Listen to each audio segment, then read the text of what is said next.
मोनसे गिदिर दुखुनांथाव खौरां। नोंथांमोना जाय बाथ्रा एबा जाथायखौ सानफेराखैमोन, बे जाथाया दिनै जानानै थांबाय।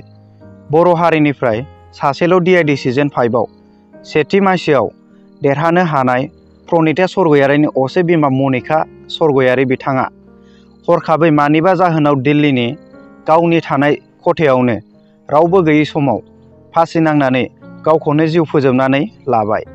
मोखां बिजाबाव मोननाय बायदिब्ला गावनि फिसायजों एसे रागा जोंलायनाय जादोंमोन होननानै सावरायलायनायखौ नुनो मोननाय जादों। नाथाय फिसायजों रागा जोंलायनायनि थाखाय बेबायदि जानाय बाथ्राया बेसेबां सैथो बेखौ उननि समावसो मोनथिसिगोन। परिस्मिता बर' मुंनि सासे आइजोआ गोमाना दं।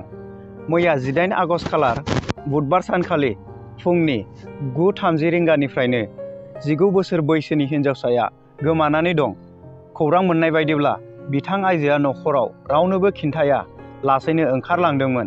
नाथाय न' फारसे गिदिंबोफिनैखौ नुनानै न'खरनि गासै सुबुंफोरानो दुखु जानानै दं आरो नागिरगासिनो दं। बेनिखायनो सावगारियाव नुनाय परिस्मिता बर' आइजोखौ सोरबाफोर नुसनोब्ला खिन्थाहरनो थाखाय न'खरनि सोद्रोमाफोरा खावलायदों।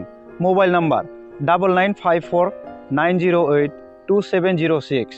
मुं परिस्मिता बर', बिफा रुंसारि सनातन बर', बिमा सिना बर', गामि फुहुराबारि, कुमरिकाटा, लासो हाजारागाव थाना तामुलपुर, जिल्ला बाक्सा।